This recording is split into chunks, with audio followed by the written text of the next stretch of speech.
6 cult sci-fi B-movies from the 90s that aged like fine wine. The 1990s were an era when CGI was young and filmmakers were trying to push their limits with it.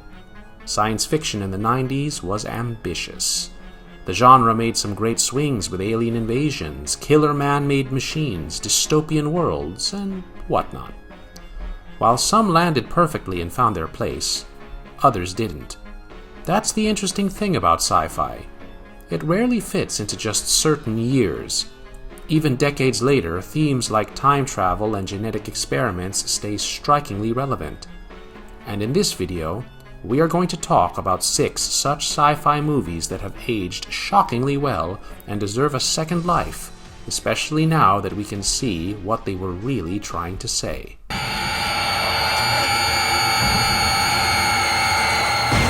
Screamers, 1995. Adapted from Philip K. Dick's 1953 short story Second Variety, Screamers was intelligent and so full of imagination. But its portrayal of an imagined future of the world is so bleak and messed up that it makes the present one seem no less than a utopia. The story of Screamers takes place in 2078 on a distant planet called Sirius 6b. Now, this Sirius 6b planet was a mining planet and had been wrecked by a decade-old war between an energy company called the New Economic Bloc that had mined the space left, right, and center. On the other side, we have the scientists and miners who called themselves Alliance. In order to defend themselves, Alliance scientists had created autonomous mobile swords, also known as Screamers. Now, these Screamers were nasty robots that moved underground and hunted everything with a pulse. They had razor-sharp saws that could slice off arms and legs super clean, and if they weren't deadly enough, the Screamers were beginning to design and reproduce new humanoid models that could pass as human. And that made them diabolical because you could never know if a Screamer was standing right by your side. The story begins to unfold when Commander Hendrickson, along with the very green recruit Jefferson, heads out towards the enemy compounds to find out what is going on. And naturally, nothing pleasant. Now, between you and me, Screamers really wanted to be alien. There are umpteen similarities between both the movies, starting from the military setup to the emotionless enemies. Having said that, the movie keeps you guessing with the Blade Runner-style question of who's a machine and who's a human in the world of Screamers. This gives the movie an unspoken tension because once the Screamers can pass off as a human, you really don't know who to trust anymore. The movie is so gray and green and fits perfectly well with the gloom and filth.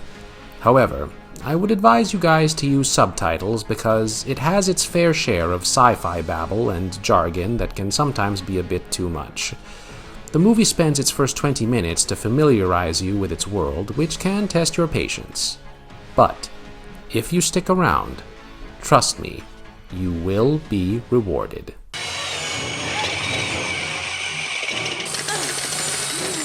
Hardware, 1990.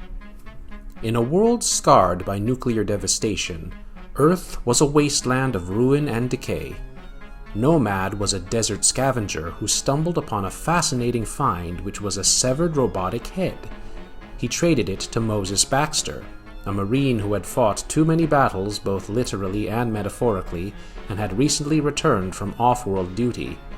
Moses planned on gifting the head to his artist girlfriend Jill, who used machines for her unconventional sculptures. But what Mo didn't know was that seemingly harmless head had a secret of its own. The robotic head was Mark 13, a self-repairing prototype from a long-abandoned military experiment, and its sole purpose was to kill. The robot was initially designed to control the population through brutal, ruthless murders. So all hell broke loose when the head suddenly sprung back to life. Now, with the Mark 13 now fully alive and working, it began stalking Jill within her own building and left a trail of bodies in its wake. The robot is the real piece of work here and worth mentioning. Called the Mark 13, this metallic head was a wretched prototype, and whoever designed it deserves a well-earned applause. It looked like a skull, and instead of a sleek machine, it lurked and skulked and reconstructed itself in the background while Jill and Mo had sex. And the way it kills? Phew. The film does not shy away from the gore as well. Mark 13 ripped people apart with blood everywhere, and you feel the camera stays longer than it needs to. And what I am going to say next might rub some of you guys the wrong way, but don't come at me. See, I watched A Quiet Place Part 2 long before I watched Hardware, but for me, Hardware's practical robot effects hold up better than many far more recent digital creatures. I mean, A Quiet Place Part 2 released very recently in 2021 and had a gigantic studio backing, and still the monsters looked made up and out of place. And then you have Hardware, which came out some 3 decades earlier, and somehow its robot wipes the floor with those digital creatures. It's sad that director Richard Stanley could not go ahead with the sequel called Hardware 2 Ground Zero that he had in mind because of rights issues. But man, I really wish that film had happened to see some more of Mark 13.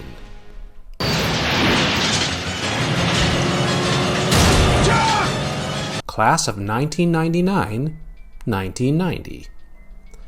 Director Mark L. Lester returned after Class of 1984, but Class of 1999 is in no way a sequel to it. I mean, in a manner of speaking. Class of 1999, with its tagline, "A government experiment finally makes school safe for everyone, except the students," takes one of the most obvious fears of today's society, which is school violence, but adds gang war and cyborgs and keeps it interesting. The film takes place in a future where Seattle schools have literally gone down the drain. Gang violence between rival gangs runs rampant on the street, and these gang-controlled areas are called free fire zones. In the middle of it all was Kennedy High School, situated in the heart of a Seattle free fire zone. The violence and drugs had seeped inside the walls of the school, and even the police fear interfering. The school has gotten a new principal, and he was adamant about turning Kennedy High back into a respectable institution.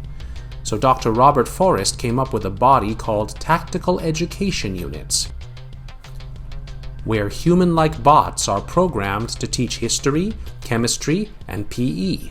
Simply put, cyborg teachers are armed with AI and programmed to enforce discipline.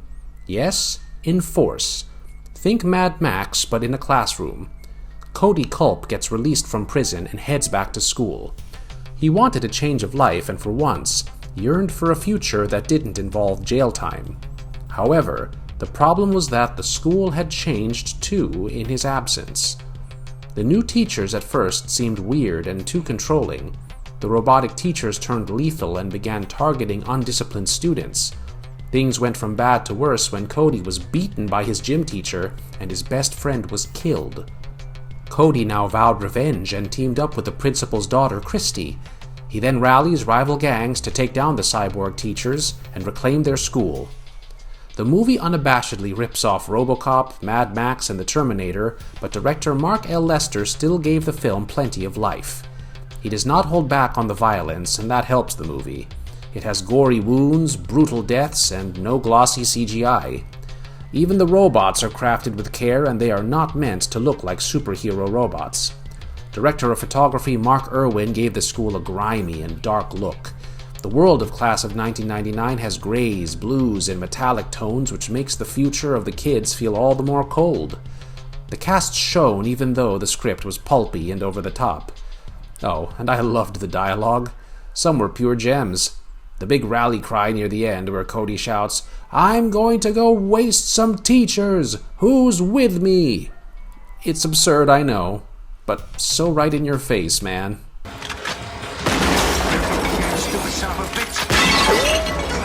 Split Second, 1992. Set in the distant future of 2008, the movie gave us a bleak London that was half drowned because of global warming and poisoned by pollution. The pollution brought with it black clouds that were slowly but surely engulfing the whole city.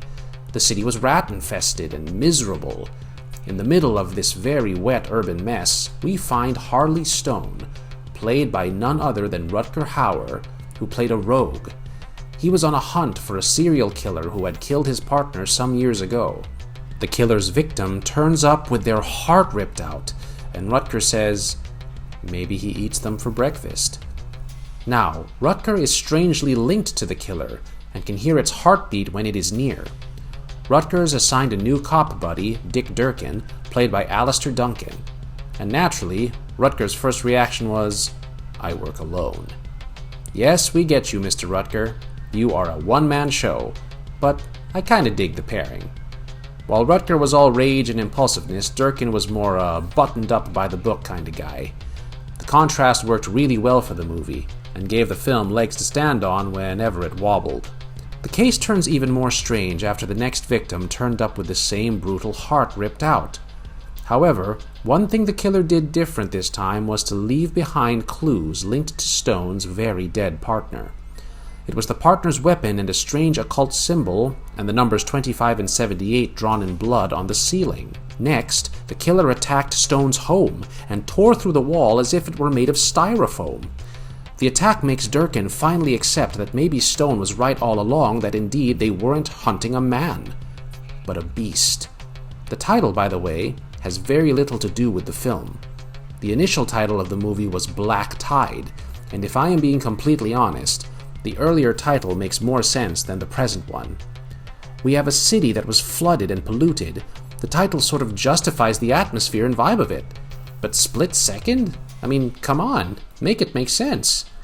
Anyway, while the title would leave many of us scratching our heads, the idea of a doomed London is brilliantly portrayed in the film. Buildings have a cold, bluish tone to them, while the cityscape is under a gloomy yellow-green haze.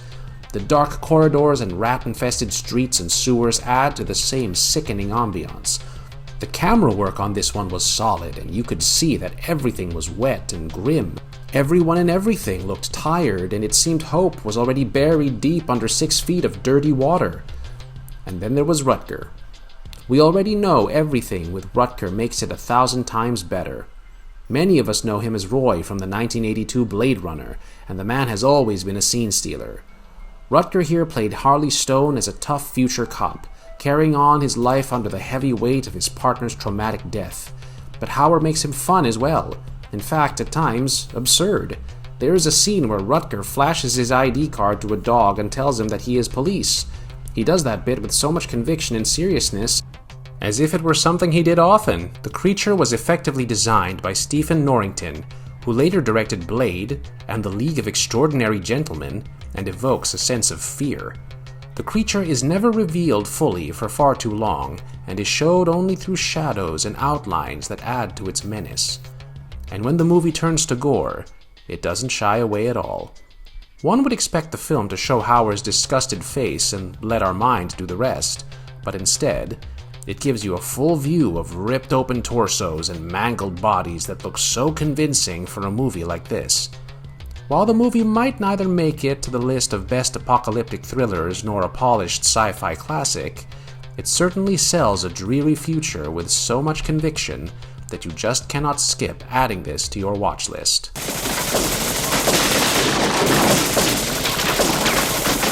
Nemesis, 1992. Nemesis is a good old-fashioned man versus machine action film, and like most films of that genre, it's set in a dirty future. A large chunk of inspiration from Blade Runner, a little dash of Terminator, and voila! You have gotten yourself a neat Nemesis. But if I'm being honest, you cannot call this one a copy of James Cameron's Terminator.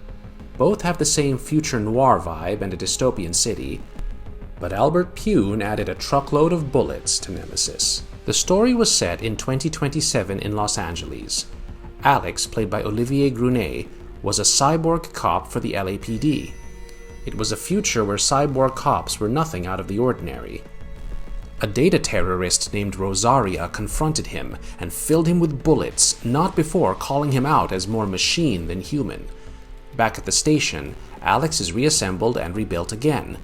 After that, Alex ends up in Baja where he kills Rosaria. Tim Thomerson from the Trancers here played the role of Commissioner Farnsworth, who sends two cyborgs to retrieve him. However, Alex has no plan to return or be part of the LAPD anymore, which is awkward because he was let out of prison on the sole condition that the police could make use of him. His freedom came with a leash, and it was held by none other than the government itself. However, a year later, we see Alex in New Rio de Janeiro, and he has become a smuggler. Another cyborg finds him and shoots him, and Alex is once again dragged back by the LAPD to his cell. Only this time, Alex does not have much of a choice. Farnsworth told him that he has a bomb in his chest that will blow up in 3 days unless Alex completes a mission which was to steal data from his ex, a female cyborg named Jared. While Alex was sent out on the mission, Farnsworth was replaced by a cyborg and now wants Alex dead. From the very first bullet shot, this movie is already bonkers. It kind of reminded me of the shady martial arts films and Chuck Norris-style cinema where every room had at least 10 people with machine guns and Uzis. The movie loves gunfire, and it doesn't even try to hide it. Pune gave the movie its own style, and you could really feel the effort put behind it. The practical effects play an important role, while the makeup effects look really cool for the budget. Nemesis didn't really have the resources of Blade Runner or Terminator, but it certainly had the nerve to chase the dystopian future and the hard action.